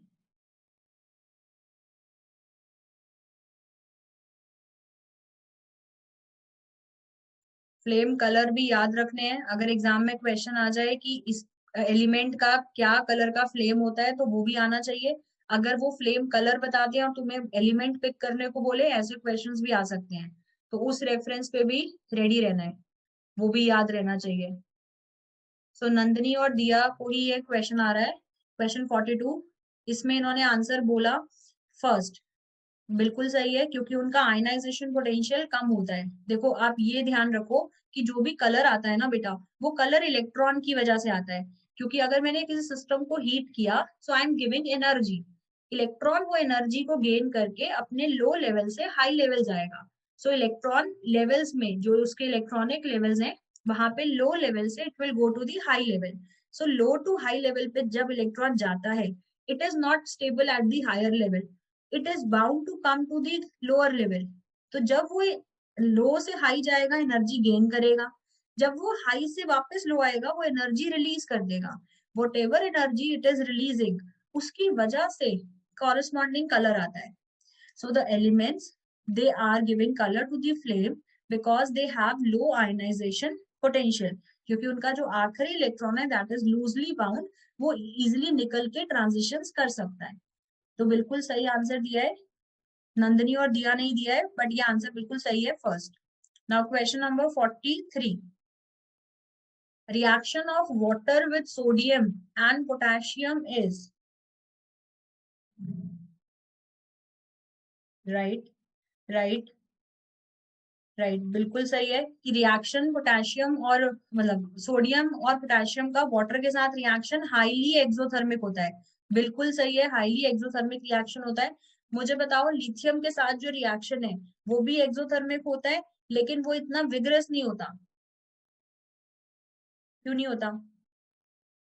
Because sodium has low melting point. Right, क्योंकि लिथियम और सोडियम में से सोडियम का मेल्टिंग पॉइंट कम है, वो बिल्कुल फैल जाता है और उसको ज्यादा सरफेस एरिया मिलता है रिएक्ट करने के लिए। लिथियम के केस में ऐसा नहीं होता। सो लिथियम के केस में मेल्टिंग पॉइंट ज्यादा होने का बेनिफिट मिलता है, तो रिएक्शन उतना विगरस या इतना कह लो एक्सोथर्मिक इतना नहीं हो पाता। बिल्कुल सही है। क्वेश्चन नंबर 44 पे आते हैं हम। क्वेश्चन 44, ये भी मैंने कल समझाया था सॉल्वे प्रोसेस जब हमने डिस्कस किया था। राइट, बिल्कुल सही है। नंदनी, सक्षम, अलीना, दिया, सबका आंसर सही है। ये थर्ड ऑप्शन होगा, because potassium bicarbonate is more soluble than sodium bicarbonate. तो ये इससे ज्यादा सॉल्युबल है, और हमने पूरे सॉल्वे प्रोसेस में बेसिक चीज समझी थी कि we need sodium bicarbonate in the form of a precipitate. वो प्रेसिपिटेट हम फिल्टर कर सकते हैं। अगर वो प्रेसिपिटेट बनेगा ही नहीं तो हम वो फिल्टर नहीं कर पाएंगे, वो पानी में घुल के रह जाएगा। So potassium bicarbonate is more soluble, वो प्रेसिपिटेट नहीं हो पाता। दैट इज वाई हम सॉल्वे प्रोसेस से पोटेशियम कार्बोनेट नहीं बना सकते। बिल्कुल सही आंसर है। क्वेश्चन नंबर 45 पे आते हैं। क्वेश्चन 45, राइट, नंदनी, अलीना, दिया, हर्ष, बिल्कुल सही है। डेड बर्न्ड प्लास्टर किसको बोलते हैं? कैल्शियम सल्फेट को बोलते हैं, वो भी बिल्कुल एनहाइड्रस फॉर्म में हो, so we call it dead burnt plaster. ये तो आज की क्लास में पढ़ा था। मुझे इसमें से बताओ, जो फर्स्ट है, फर्स्ट, इसको हम और क्या बोल सकते हैं? तो कैल्शियम कार्बोनेट तो बोलते ही हैं, इसके अलावा Limestone. Limestone. So calcium carbonate को अगर पूछे तो उसको लाइमस्टोन बोलते हैं, वो बिल्कुल याद रखना है। अब आते हैं सेकंड पे। सेकंड का नाम क्या पढ़ा था हमने? सेकंड, ये हेमीहाइड्रेट वाला। Plaster of Paris. हाँ, plaster of Paris. So this is basically POP, plaster of Paris. Third वाला क्या है? Gypsum. जिप्सम। जो थर्ड है दिस इज जिप्सम। तो इस तरीके से जो कॉमन नेम्स है, अब तुम एक जरा लॉजिकली सोचो, पेपर में एक क्वेश्चन आया, you will take just seconds, ये सेकेंड्स वाला क्वेश्चन है, 1 मिनट मिलता है तुम्हें एक क्वेश्चन करने में पेपर में अगर हम नीट की बात करें, यू गेट 1 मिनट पर क्वेश्चन, और ये ऐसे क्वेश्चंस आएंगे you will just take seconds, कितना टाइम बच सकता है? बट अगर अच्छे से पढ़ के जाएंगे ऑब्वियसली तभी। नाउ क्वेश्चन नंबर 46, 46 पे आते हैं। 46 का क्या आंसर लग रहा है?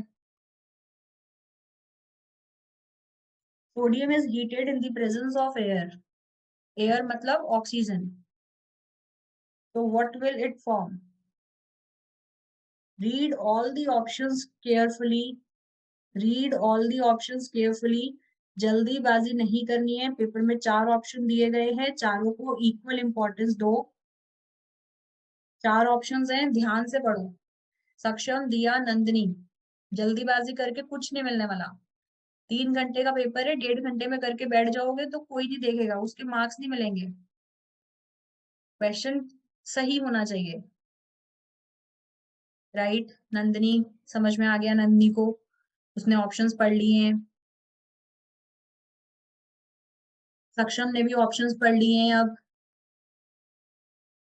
देखो, हमने पढ़ा था सोडियम जो है ऑक्सीजन के साथ रिएक्ट करके वो परऑक्साइड और सुपर ऑक्साइड दोनों बना, सॉरी, नॉर्मल ऑक्साइड और परऑक्साइड दोनों बना सकता है। तो नॉर्मल ऑक्साइड ये और परऑक्साइड ये दोनों ही बन सकते हैं। और अगर हमें दोनों वाला ऑप्शन दिख रहा है बोथ 2 और 3, तो आंसर 4 होगा। राइट, जल्दीबाजी नहीं करनी है। क्वेश्चन नंबर 47, 47 पे आ गए हम।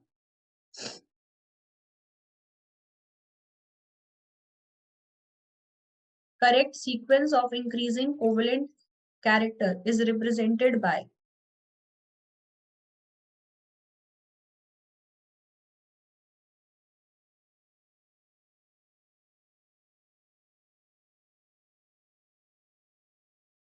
बस हर्ष का आंसर आया, बाकी जल्दी जल्दी सोचो। कोवेलेंट कैरेक्टर पूछा जाए, so you just have read one rule, that is Fajans rule. Fajans rule जितना समझ में आता है वो लगा दो, और फजांस रूल में लगाओगे तो ये ध्यान रखो एनायन तो सेम ही है, जो फजान रूल लगाना है केटाइन पे लगाना है। So you have different cations, Na plus Li plus Be+2। सो जितना केटाइन पे पॉजिटिव चार्ज बढ़ेगा उतना ही ज्यादा उसके अंदर कोवेलेंट कैरेक्टर बढ़ेगा, क्योंकि उसका इफेक्टिव न्यूक्लियर चार्ज बढ़ता जाएगा, तो इलेक्ट्रॉन क्लाउड को वो डिस्टॉर्ट कर सकता है। सो आंसर हो जाएगा थर्ड ऑप्शन, क्योंकि बेरिलियम का कोवेलेंट कैरेक्टर ज्यादा आएगा बिकॉज इट इज डाइवेलेंट, और लिथियम और सोडियम में से जो पार्टिकल छोटा है उसका चार्ज बाय साइज जो रेशियो है वो ज्यादा होगा, क्योंकि छोटे एटम पे अगर ज्यादा प्लस का साइन आया, मतलब जैसे Na और Li दोनों पे +1 का चार्ज आ रहा है, बट लिथियम के केस में वो ज्यादा पावरफुल होगा, क्योंकि लिथियम एक स्मॉल पार्टिकल है। So smaller particle will be basically getting more charge by size ratio, so उसकी वजह से यहाँ पे इसका कोवेलेंट कैरेक्टर बढ़ जाएगा as compare to NaCl। So answer third हो जाएगा। सबने आंसर सही दिया था, सबने मतलब 3 बच्चों ने, हर्ष, दिया और नंदिनी, दैट्स इट। बाकी पता नहीं कहाँ खो गए हैं। कुछ बच्चों के कोई आंसर नहीं आ रहे हैं। शिंजनी एक आंसर आया, सक्षम, सक्षम के तो आ रहे हैं, और मानस, मानस तो है ही नहीं क्लास में, is not here. Question number 48, question 48 पे आते हैं। Which of the following compounds has the lowest melting point?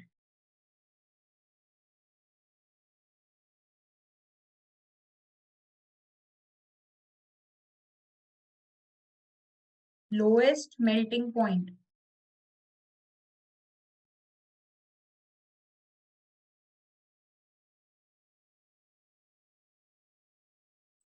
Fluorides के केस में अगर याद करो तो फ्लोराइड्स, सॉरी, हेलाइड्स के केस में अगर तुम ध्यान रखो तो फ्लोराइड्स के केस में मेल्टिंग पॉइंट सबसे ज्यादा होता है, क्योंकि उसका जो लैटिस है वो स्ट्रॉन्ग बनेगा। सो आंसर 4 होगा इसमें, कैल्शियम आयोडाइड। तो कैल्शियम आयोडाइड के केस में जो मेल्टिंग पॉइंट है वो सबसे कम होगा। तुम इसको ऐसे भी ध्यान रख सकते हो कि अगर हम फजांस रूल भी लगाते हैं तो फजांस रूल से आयनिक कोवेलेंट कैरेक्टर सबसे ज्यादा आएगा कैल्शियम आयोडाइड में, और जितना कोवेलेंट कैरेक्टर बढ़ेगा आयनिक कैरेक्टर कम हो जाएगा, तो मेल्टिंग पॉइंट कम होना स्टार्ट हो जाएगा ना। तो या तो उसको फजांस रूल से रिलेट कर लो, या फिर तुम नॉर्मल ट्रेंड याद रखो कि अगर डिफरेंट हेलोजेंस हैं, so fluorides have maximum melting point, and then fluoride, bromide and iodide. So lowest बताना है, सो लोएस्ट के अकॉर्डिंग हमारे पास आयोडाइड आएगा। मेल्टिंग पॉइंट का ऑर्डर ध्यान रखना है, फ्लोराइड, क्लोराइड, ब्रोमाइड और आयोडाइड। ठीक है, क्वेश्चन नंबर 49 पे आते हैं। 49,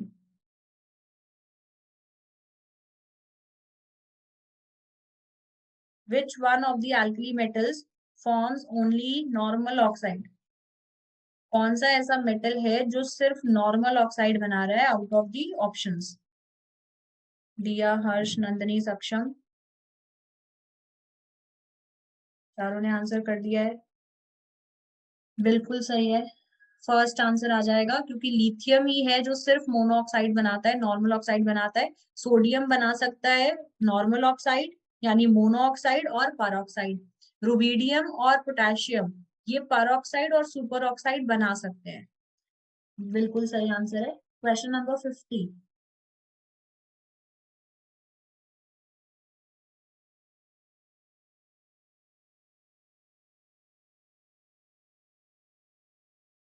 बिल्कुल सही है। ये आज की क्लास के आंसर तो बहुत ही जल्दी आ रहे हैं। 50 का आंसर सेकंड हो जाएगा, इस तरीके से हम इसको लिख सकते हैं। ऑक्सीडेशन स्टेट क्लोरीन की पूछी जाए +1 -1 उसके अकॉर्डिंग रिलेट कर सकते हैं। Question number 51, the ionic compound barium sulphate is insoluble in water due to.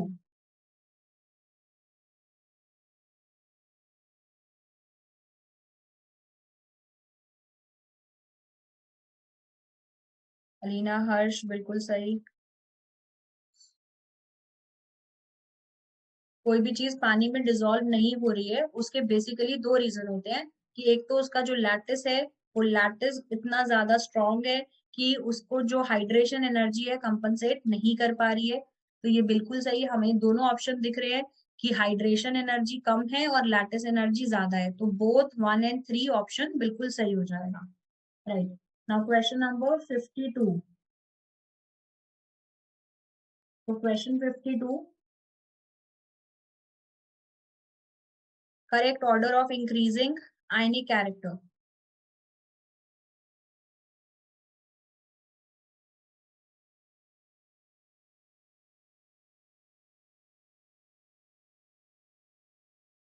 Increasing ionic character बताना है। देखो, कैरेक्टर कोवलेंट हो या आयनिक हो, बताने के लिए तरीका फजांस रूल ही है। अब बस फजांस रूल को लगा के उल्टा सोचना है कि फजांस रूल हमें कोवलेंट कैरेक्टर के बारे में बताता है, तो जिसका कोवलेंट कैरेक्टर ज्यादा उसका आयनिक कैरेक्टर कम। और ये सारे के सारे ग्रुप 2 वाले हैं, क्लोराइड्स है ग्रुप 2 के, यानी बेरिलियम +2 है, मैग्नीशियम +2 है, कैल्शियम +2 है और बेरियम +2 है। डाउन द ग्रुप क्या होता है, साइज इंक्रीज करता है, यानी बेरिलियम के केस में जेड इफेक्टिव सबसे ज्यादा होगा। तो बेरिलियम के केस में जो कोवलेंट कैरेक्टर है वो ज्यादा होगा। कोवलेंट कैरेक्टर ज्यादा यानी आयनिक कैरेक्टर कम। सो आयनिक कैरेक्टर सबसे कम होगा बेरिलियम का। तो इंक्रीजिंग ऑर्डर में लगाना है, beryllium, magnesium, calcium, barium. So first answer हो जाएगा। और सबने आंसर जो भी दिया है सबने फर्स्ट ही दिया है, सक्षम, हर्ष और नंदिनी दिया, सबने आंसर फर्स्ट दिया है, सही है। क्वेश्चन नंबर 53 पे आ गए। Order of the ionic character, same logic लगाना है। सेकंड ऑप्शन हो जाएगा बेरिलियम, कैल्शियम और बेरियम। बिल्कुल सही है। सो देखो, अब हमने पूरे चैप्टर में पढ़ते पढ़ते ऑलमोस्ट 53 क्वेश्चंस तो कर लिए हैं, और 53 क्वेश्चंस के हिसाब से हमने इतना प्रिपरेशन तो हो गया है कि हम ये क्वेश्चन आसानी से कर सकते हैं। और ये तब है जब हमने कुछ भी पर्टिकुलरली चीज रटी नहीं है। अभी हमने एस ब्लॉक के कोई भी रिएक्शंस नहीं रटे हैं तो हम बहुत सारे क्वेश्चंस कर पाए हैं। सो जब थोड़ा बहुत लर्न कर लोगे, नोट्स से पढ़ लोगे अच्छे से, तो जो थोड़े और फैक्चुअल क्वेश्चंस हैं वो भी याद हो जाएंगे। जैसे फ्लेम कलर पूछा जाए, फ्लेम कलर अच्छे से याद हो जाएगा। कोई पर्टिकुलर रिएक्शन कंप्लीट करने को बोले तो उसका रिएक्शन अच्छे से याद हो जाएगा। तो ये सारी चीजें प्रैक्टिस से ही होंगी। So you have to make your notes. मैंने पहले भी बोला था, अपने हाथ से खुद नोट्स लिखना। Even if you are getting notes digitally, but उनको अपने हाथ से लिखोगे, प्रैक्टिस होगी, तो वो उसी चीज का फायदा है। अभी के हिसाब से तो चैप्टर हो चुका है। थोड़ा बहुत जो एनसीईआरटी का पोर्शन है वो आपको रीड करना है कि हमने जो भी चीजें छोड़ी हैं, क्योंकि वो सारी डाटा या फैक्चुअल बेस्ड है, तो वो एक बार आपको रीड करनी है in case you get some question out of that, कि पोर्टलैंड जो सीमेंट है उसका कॉम्पोजिशन क्या है, एंड ऐसे ऐसे कुछ क्वेश्चंस अगर आते हैं तो किसी को अब पूरा एस ब्लॉक खत्म हो चुका है। मैं तुमको एक बार स्टार्टिंग से दिखा देती हूँ। किसी स्लाइड में किसी पेज पे कोई दिक्कत अगर लगती है, कोई टॉपिक याद आता है, तो एक बार वो डिस्कस कर लेंगे। देखो, हम यहाँ से चले थे, ठीक है। जिसको जो कोई दिक्कत लग रही हो वो बताते बताते जाना। यहाँ से हम चले थे जिसमें हमने ये एस ब्लॉक के बेसिक पॉइंट्स पढ़े थे, ग्रुप 1 ग्रुप 2 के एलिमेंट्स के नाम और उनकी पोजीशन बहुत अच्छे से क्लियर होनी चाहिए, ताकि हम कंपेयर, जो भी कंपैरिजन वाले क्वेश्चंस हैं वो कर पाए।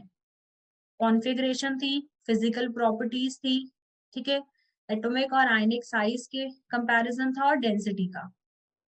डेंसिटी में हमें दोनों ये जो ट्रेंड्स हैं ये याद रखने पड़ेंगे, क्योंकि कोई भी नॉर्मल तरीके से डेंसिटी का ऑर्डर नहीं बन रहा। इसमें ग्रुप 2 में भी नहीं बन रहा, ग्रुप 1 में भी नहीं बन रहा, तो डेंसिटी का ऑर्डर याद रखना है। ग्रुप 2 के हिसाब से क्वेश्चन मैंने बता दिया था, लोएस्ट डेंसिटी पूछेंगे तो कैल्शियम की होती है, क्योंकि कैल्शियम तक डेंसिटी घटती है फिर इंक्रीज होती है, तो ये याद रखना है। इस तरीके से पूछ सकते हैं। इस वाले पेज पे तो कोई ऐसा कुछ पॉइंट हमने इतना कोई ऐसे सीरियस या कोई पॉइंट डिस्कस नहीं हुआ था, तो यहाँ पे कोई मुझे लगता नहीं डाउट होगा। इस पेज पे ये देख लो, कोई पर्टिकुलर पॉइंट अगर लगता है तो।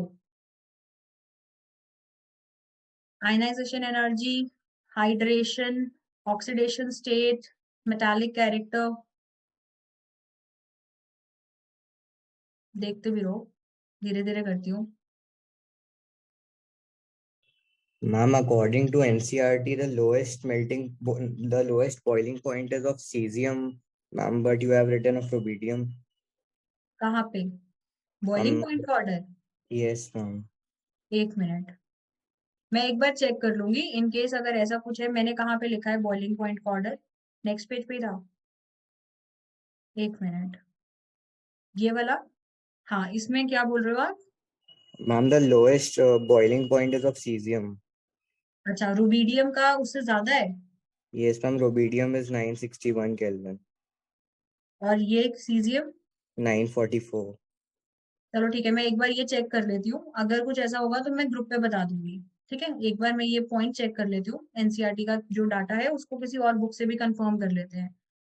Yes, ma'am. ठीक है, और यहाँ पे और कोई डाउट ऐसा?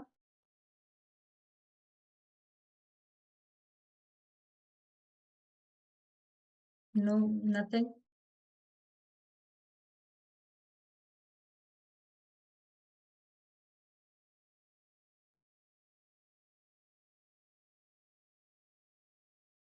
रिड्यूसिंग कैरेक्टर वाला पॉइंट गैस फेज में और उसमें अलग था, वो सारा पॉइंट क्लियर है? ठीक है,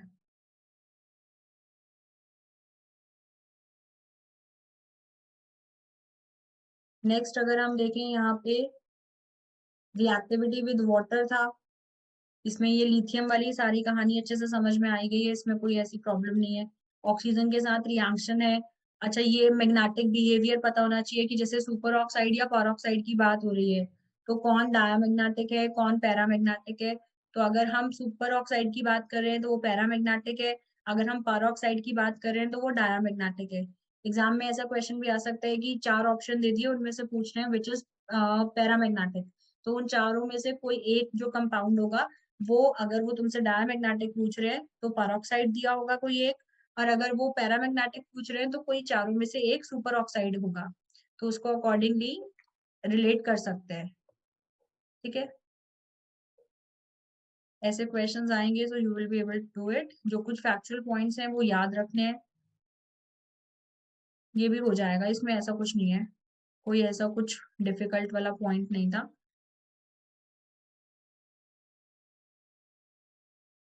राइट, नेक्स्ट अगर हम देखें हाइड्रोजन के साथ रिएक्टिविटी, तो हाइड्रोजन के साथ भी रिएक्टिविटी हम डिस्कस कर चुके हैं। आयनिक हाइड्राइड्स बनाते हैं ये ग्रुप 1 ग्रुप 2 वाले दोनों। इलेक्ट्रोलिसिस में जो हाइड्रोजन गैस है वो एनोड पे बनेगी इसमें, क्योंकि H माइनस के फॉर्म में एग्जिस्ट करता है and ion will go to anode. ये हमने हाइड्रोजन वाले चैप्टर में भी डिस्कस किया था कि the only difference is this कि नॉर्मली एज H+ होता था, तो जब भी H2 गैस बनती थी कैथोड पे बनता था इलेक्ट्रोलिसिस में, लेकिन आयनिक हाइड्राइड्स में जो हाइड्रोजन है वो एज H- है। तो जब ये आयनिक हाइड्राइड का इलेक्ट्रोलिसिस हम करेंगे तो वहां से हमको जो भी हाइड्रोजन गैस मिलेगा वो एनोड पे मिलेगा। कौन सा आयनिक है कौन सा कोवलेंट है वो याद रखना है। स्टेबिलिटी के लिए साइज के बेस पे कंपेयर कर सकते हैं। रिएक्शंस बहुत सिंपल रिएक्शंस हैं। फिर यहाँ पे ये जो ब्रिज बॉन्डिंग वाला पॉइंट था कि इस तरीके से यहाँ पे ये ब्रिज बॉन्डिंग होगी, वो चीज रिलेट करनी आनी चाहिए। राइट, एरोजन के साथ रिएक्शंस, ये रिएक्शंस एनसीईआरटी में अगर नहीं है तो आप स्किप कर सकते हो। मुझे कोई बता रहा था कि ये रिएक्शंस एनसीईआरटी में नहीं है, अगर ये रिएक्शंस नहीं मिलते एनसीईआरटी में तो आप इनको स्किप कर सकते हो। जो रिएक्शंस एनसीईआरटी में है वो याद करने बहुत जरूरी है, अगर उसके अलावा कोई ऐसे रिएक्शंस दिखते हैं तो वो स्किप किए जा सकते हैं, उसमें कोई दिक्कत नहीं है। अननेसेसरी अपने आप को लोड भी नहीं देना। ठीक है, कार्बाइड्स के बारे में भी मुझे बताया था किसी ने कि कार्बाइड्स भी एनसीईआरटी में नहीं है, लेकिन बेटा कार्बाइड्स एस ब्लॉक के एनसीईआरटी में नहीं है, लेकिन आपको पढ़ने पड़ेंगे क्योंकि कार्बन फैमिली में आएगा वो पी ब्लॉक में, एंड देन अगर हम ऑर्गेनिक में देखते हैं तो जो रिएक्शंस हमने कार्बाइड्स के पढ़े थे वो वहां पे भी ऑर्गेनिक में भी आएंगे एंड वो हाइड्रोजन वाले चैप्टर में भी है। तो एस ब्लॉक की एनसीईआरटी में वो चीज नहीं मिलेगी, कार्बाइड्स के रिएक्शन। या आपको एनसीईआरटी अगर फॉलो करनी है तो आप बाकी सारे चैप्टर्स को भी देखोगे, वहां पे आपको वो रिएक्शंस मिल जाएंगे। लिक्विड अमोनिया वाला कंसेप्ट एनसीईआरटी में गिवन है, लेकिन यहाँ पे अगर हम देखें कार्बाइड्स की रिएक्शंस नहीं है। तो जो सिंपल रिएक्शंस है वो याद रख सकते हो, क्योंकि ऑर्गेनिक, हाइड्रोजन और कार्बन फैमिली, उन तीनों में ये चीजें हैं, तो ये स्किप मत करना। Ma'am, can you please explain that reaction mechanism of that liquid ammonia reaction? हाँ, ये वाला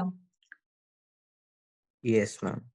देखो, इसमें कुछ ऐसा मैकेनिज्म नहीं है, बस बेसिक सी बात आपको ध्यान रखनी है कि अगर हमारे पास कोई भी मेटल है, कोई भी मेटल अगर हम यहाँ पे पिक करते हैं, 1 मिनट, जैसे कोई मेटल लिया, alkali metal, let's suppose sodium लिया। अब सोडियम को मैं लिक्विड अमोनिया में ऐड कर रही हूँ, तो सोडियम की जनरल टेंडेंसी क्या रहती है कि ये मेटल है तो ये इलेक्ट्रॉन लूज करेगा, ये इलेक्ट्रॉन लूज कर देगा, इस तरीके से आएगा। अब अगर जो भी मॉलिक्यूल्स हैं सॉल्वेंट के, ये इस पार्टिकल को सराउंड करेंगे। ऐसा क्यों कर रहे हैं? क्योंकि अमोनिया एक पोलर सॉल्वेंट है, अमोनिया में भी डायपोल होता है, तो केमिकल बॉन्डिंग में इसका डायपोल मोमेंट पड़ा होगा। तो अमोनिया एक पोलर मॉलिक्यूल है, पोलर मतलब इसके ऊपर यहाँ डेल्टा माइनस और इसके ऊपर डेल्टा प्लस चार्ज है, तो जो ऑपोजिट आयंस है वो उनको अट्रैक्ट करते हैं। तो जो सोडियम का पॉजिटिव पार्ट है वो इस नेगेटिव को अट्रैक्ट करेगा, तो sodium ion will be surrounded by the ammonia molecules, यानी ये अमोनिएट हो जाएगा। क्योंकि अगर वाटर होता तो हम हाइड्रेट बोलते, now it will be surrounded by the ammonia molecules, तो ये इस तरीके से अमोनिएट होगा। इलेक्ट्रॉन के साथ भी यही होगा, electron will also be surrounded by the ammonia molecules. अब मेरे को नहीं पता है यहाँ पे कि कितने अमोनिया मॉलिक्यूल्स इसको सराउंड करेंगे, so when I am writing it, so I will write it like this, कि जैसे मेरे पास ये Na प्लस है and it is surrounded by x ammonia molecules, तो ओवरऑल इसके ऊपर चार्ज मैंने प्लस का बाहर लिख दिया।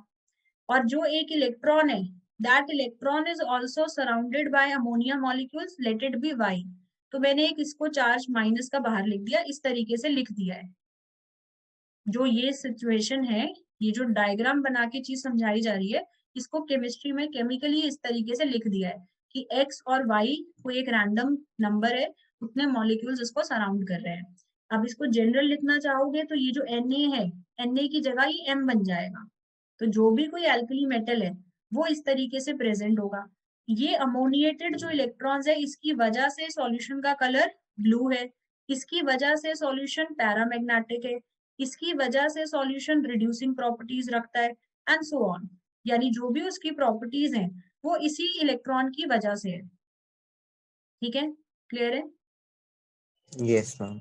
और यही सारी चीजें ग्रुप 2 में भी लिखी है हमने। फर्क इतना आ जाएगा कि ये 2 इलेक्ट्रॉन्स रिलीज कर रहा है तो यहाँ पे डबल अमाउंट आ जाएगी, बस इस तरीके से लिख दिया है उसको।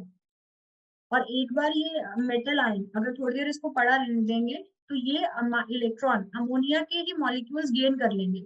तो अमोनिया के जो खुद के मॉलिक्यूल्स आयंस बना सकते हो तुम, इस तरीके से इसके खुद के आयंस लिख सकते हो।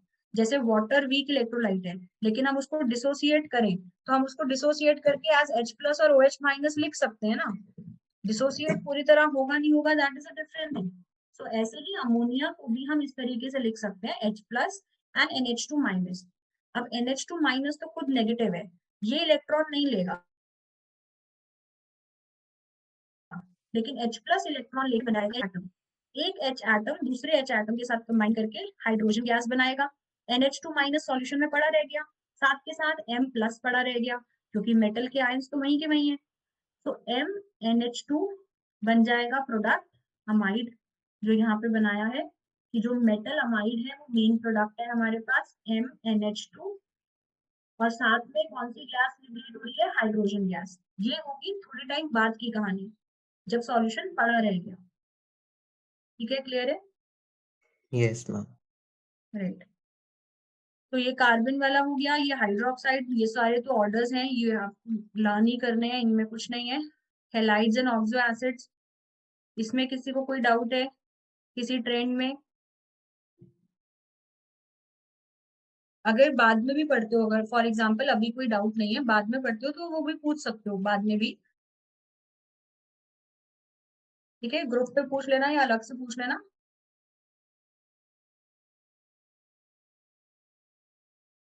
इसके आगे का तो सब हमने आजकल में ही पढ़ा है, तो वो तो कुछ डाउट अभी होगा नहीं, एक बार अच्छे से रीड करोगे तो पता चलेगा। मैम हाँ जी, हाँ बोलो बेटा।